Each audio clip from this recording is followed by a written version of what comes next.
இறைவன் எப்படி பார்ப்பார்? கண்ணதாசன் உடனே பதில் சொன்னார், இறைவனா பூஜ்ஜியத்துக்குள்ளே ஒரு ராஜ்யத்தை ஆண்டு கொண்டு புரியாமலே இருப்பான் ஒருவன், அவனை புரிந்து கொண்டால் அவன்தான் இறைவன். சொன்னவன் கொஞ்சமா தான் குழம்பி இருந்தேன், நீ கொஞ்சம் அதிகமாவே குழப்பி விட்டுட்டேன்னா. ஏன்னா பூஜ்ஜியத்துக்குள்ளே ஒரு ராஜ்யத்தை ஆண்டு கொண்டு புரியாமலே இருப்பான் ஒருவன், அவனை புரிந்து கொண்டால் அவன்தான் இறைவன். புரியலையப்பா. தென்னையில நீருக்குள்ளே தேங்கி உள்ள ஓட்டுக்குள்ளே தேங்காயை போல் இருப்பான் ஒருவன், அவனை தெரிந்து கொண்டால் அவன்தான் இறைவன். வெள்ளருவிக்குள்ளிருந்து மேலிருந்து கீழ் விழுந்து உள்ளுயிரை சுத்தம் செய்வான் ஒருவன், அவனை உணர்ந்து கொண்டால் அவன்தான் இறைவன். வானவெளி பட்டணத்தில் வட்டமதி சக்கரத்தில் ஞானரதம் ஓட்டி வரும் ஒருவன், அவனை நாடி சென்றால் அவன்தான் இறைவன். ஐந்து மலர் காட்டுக்குள்ளே ஆசை மலர் பூத்திருந்தால் நெஞ்ச மலர் நீக்கிவிடும் ஒருவன், அவனை நினைந்து கொண்டால் அவன்தான் இறைவன். கற்றவர்க்கு கண் கொடுப்பான், அற்றவர்க்கு கை கொடுப்பான், பெற்றவரை பெற்றெடுத்த ஒருவன், அவனை பின்தொடர்ந்தால் அவன்தான் இறைவன். பஞ்சுபடும் பாடுபடும் நெஞ்சுபடும் பாடறிந்து அஞ்சுதலை தீர்த்து வைப்பான் ஒருவன், அவன்தான் ஆறுதலை தந்தருளும் இறைவன்.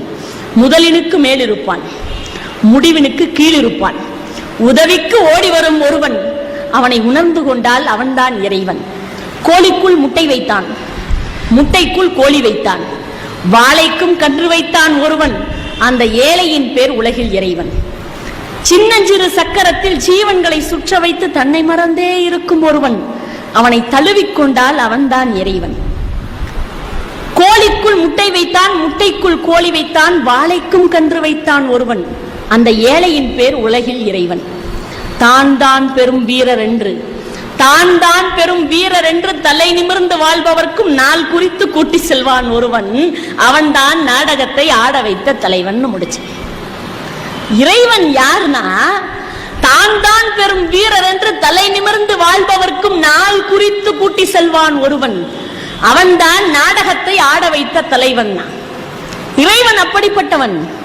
8 அடுக்கு மாளிகையை கட்டி வைத்தான், அதை 8 முன்னே 8 அடிக்குள் வந்து படுத்தான், மண்ணை கொட்டியவன் அவனுக்கே வேலி அமைத்தான்.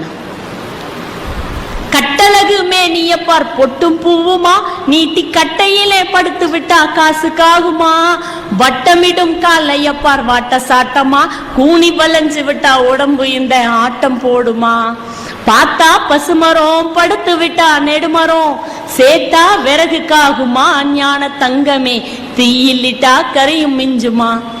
மனித உடல் இருக்கு பாருங்க, அவ்வளவு ஒரு, இன்னும் சொல்ல போனால் உபயோகமற்ற உலகத்திலேயே முதல் பொருள் எதுன்னா அது உடல் தான், மனித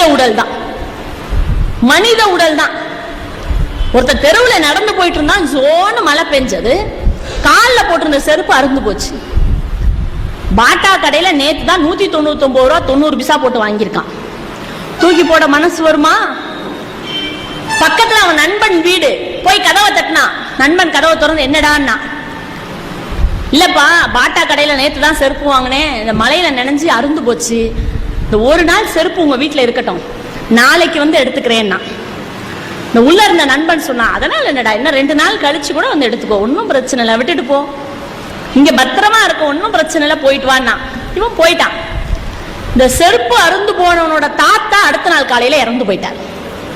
ரொம்ப நல்லவர், அன்பானவர், பாசம் மிகுந்தவர், அவனை மார் மேலையும் தோல் மேலையும் தூக்கி போட்டு வளர்த்தவர், இறந்து போயிட்டார். இப்ப அவரை தூக்கிட்டு அந்த வீதி வழியா வர்றாங்க. நேத்து பெய்ததை விட அதிகமா இப்ப மழை பெய்யுது. இந்த அவரை தூக்கிட்டு அதுக்கு மேல போக முடியல.